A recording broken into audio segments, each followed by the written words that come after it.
네, 박상식입니다. 저는 한 2년 전에 이 자리에서 고향에 온 느낌입니다. 알만한 분들이 다 와 계셔가지고 굉장히 반갑습니다.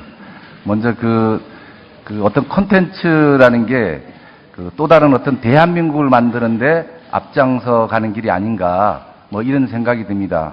글로벌 시장에 또 다른 대한민국이 문화 융성에 필요하고 또 그 길로 가야지만이 대한민국의 문화 강국으로 갈 수 있는 길이라고 생각을 합니다. 우리 진흥원장님께 이야기 산업에 대한 창의 인력 양성 필요에 대해서 좀 간단히 여쭤보겠습니다. 지금 한류는 원장님 생각하실 때 지금 어디쯤 와 있다고 생각을 하십니까? 네, 한류는 동남아와 중국과 일본 그리고 동남아 지역에서는 완전히 굉장한 궤도에 올라가서 굉장히 지금 확산해서 정착 단계에 갔다고 보고요. 네. 그다음에 이제 유럽이라든지 북미 시장이라든지 남미 시장까지도 지금 확산 단계에 있다고 그렇게 생각을 합니다. 네, 지금 현재 이야기 산업을 보면 세계 최대 다국적 경영 컨설팅 전문 회사에 따르면 세계 시장 규모가 2015년에는 그 규모가 2조 달러에 육박한다고 합니다. 그리고 대한민국 역시 거기에 발맞춰서 가야 되는 어떤 게 지금 문화 융성 기치 아래 모든 부서에서 움직이고 있지 않습니까? 그렇다면 영국에서 해리포터에 대한 게 잘 아시겠지만 하나로 말하면 한 308조 원에 대한 어떤 수익을 올리고 있고, 우리 같은 기간 동안에 발생한 한국의 반도체 수출 금액보다 또 훨씬 경제 가치로 보면 연간 5조 원에 달한다고 합니다. 이렇듯 지금 원장님께서 우리나라의 이야기 산업을 보면 28억 원의 예산을 이야기 산업 활성화에 집중시키고 있습니다. 대한민국 스토리 공모대전, 스토리 기획 개발 공모, 콘텐츠 원작 소설 창작 이런 노력에 대해서 컨진원에 대하여 높이 이제 평가를 합니다. 하나, 이야기 산업 생태계의 조성으로 보면 경쟁력 있는 원천 콘텐츠 공급, 예를 들면 한류 콘텐츠 글로벌 경쟁력을 높이는 부분, 이런 어떤 부분에 대해서는 일을 하시는 진흥원에서 하는 것보다 창의력 양성과 이야기 산업 활성화 연계 아직은 좀 미흡한 게 아닌가, 그런 부분이 시작한 거에 비해서 지금 뭔가 용트림을 좀 해야 될 때인데 아직 그런 것이 부족하다고 생각을 합니다. 이 부분에 대해서 간단히 좀 말씀을 해 주시죠. 네. 의원님들 아시다시피 스토리를 창작하는 작가들은 특성상 프리랜서의 신분입니다. 그래서 직접적인 어떤 고용 창출이나 이런 부분에도 상당히 어려움이 있다고 생각을 합니다. 또 그래서 저희 원에서는 이런 부분들을 좀 개선을 하기 위해서 인턴 작가를 고용해서 데뷔시키는 프로그램인 스토리 창작 역량 사업을 포함해서 여러 가지 각계 노력을 기울이고 있습니다. 어떤 예산상의 가장 기본이 돈이 많이 들어야지 때깔 좋은 작품이 나오고 많은 인력을 만든다고 생각을 합니다. 예산상의 어려움은 있겠지만 현재 진행하고 있는 관련 지원 산업 이야기 산업을 본격적으로 산업하고 생태계 조성하는데 좀 부족하다고 좀 생각이 드는데 부족하다는 예산에 부족하다는 걸 좀 인정을 하시죠? 네, 그렇습니다. 네. 네. 그렇다면 앞으로 콘텐츠 진흥은 이에 대한 어떤 계획을 가지고 있으며 예산에 대한 어떤 로드맵을 좀 작성을 하셔서 저희 의원실로 좀 보내주시기 바랍니다. 그렇게 하겠습니다. 그리고 그다음에 스토리 공모전 신화 창조에 대해서 좀 여쭤보겠습니다. 네. 이게 지금 지금 5년째 하고 있죠?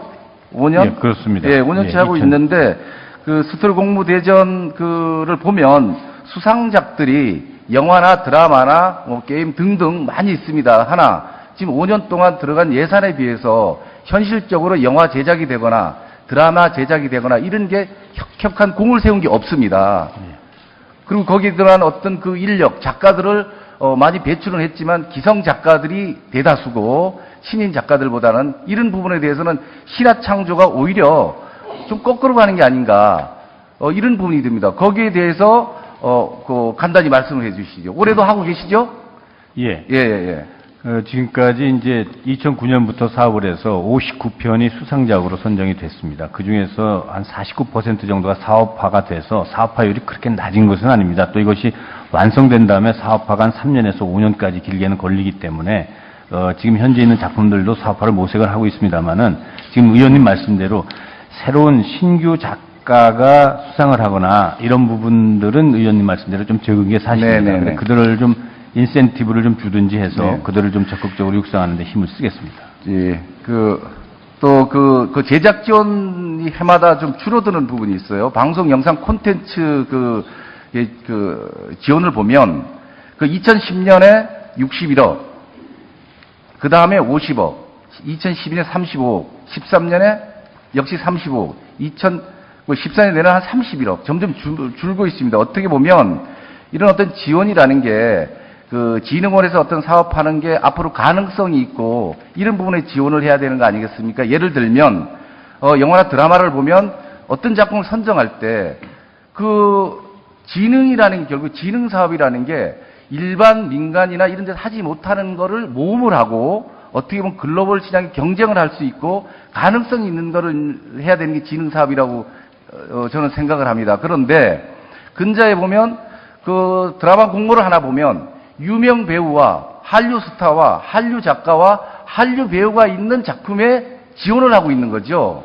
이 부분은 그냥 내버려둬도 기업이나 방송사나 이런 데서 편성이 되고 제작비에 큰 무리가 없거든요. 그렇다면 진흥원에서 진흥사업은 과연 이게 민간 외주 제작사나 방송사에서 쉽게 제작을 못하는 거를 진흥사업으로 해야 되는 게 전 맞다고 봅니다. 그런 부분에 대해서. 그런 어떤 가능성 있는 모험을 해야 되는데 약간 그런 부분에 보면 일부분은 인정을 하는 부분이 있지만 큰 틀로 보면 그게 좀 아닌 부분이 있어서 굉장히 아쉽습니다. 그래서 강한 한류의 어떤 컨텐츠를 만들기 위해서는 진흥원에서 진흥원의 어떤 큰 이벤트적인 행사보다는 어떤 또 다른 대한민국을 만드는 강한 한류를 만드는데 이바지해 주시기 바랍니다. 그 부분에 대해서는 서면으로 좀 제출을 좀 해 주시고요. 네, 알겠습니다. 네. 1분만 더 쓰겠습니다. 다음엔 영화 김의석 위원장님께 좀 질의를 하겠습니다. 요즘 영화 1000만 관객이 막 쏟아지니까 진흥원장으로서 굉장히 좀 영화 원장으로서 위원장으로서 기분이 좋으실 것 같아요. 작년에 이어서 계속. 그러나 화려한 그런 어떤 1000만 관객이 있는 뒤편에는 참 씁쓸한 게 많이 있습니다. 그게 영화든 드라마든 마찬가지입니다. 이제는 햇빛을 보고 박수를 받아야 될 비정규직 스텝, 4대 보험도 안 되는 이런 어떤 친구들에 대한 배려가 전혀 없다는 거죠. 그렇다면 앞으로 한류나 이런 또 다른 대한민국을 글로벌 시장에 만들려면 그런 어떤 뒤에서 그늘에서 일하는 사람들이 박수를 받지 못한다면 한류는 문화 융성은 다 뒷전이라고 저는 생각이 듭니다. 그렇다면 방송이나 영화가 어떤 비정규직 스텝들이 앞으로 살아갈 수 있는 이런 발의도 저희가 준비를 하고 있습니다만 이런 부분에 대해서 앞으로 진흥위원장으로서 어떤 스텝에 대한 어떤 배려나 이런 어떤 부분 계획을 어떻게 갖고 있는지 그런 걸 간단히 말씀을 좀. 예, 오르신 지적이십니다. 저희 이제 영화진흥위원회에서는 2013년도 4월 16일 날 전국 영화산업노조하고 한국영화제작가협회하고 노사정 이행 협약식을 개최를 했습니다. 이 자리에서 영화 스태프의 실질 임금 상승과 4대 보험 가입 의무화 등을 포함한 표준 근로 계약서를 준수할 것을 합의를 했었습니다. 그래서 이제 지금 최근에 노사 임금 단체 협약이 체결 중인데요. 최저 시급을 좀 올릴 수 있도록 저희도 옆에서 노력을 하겠습니다. 예. 예, 권고사항입니다. 예. 예. 예.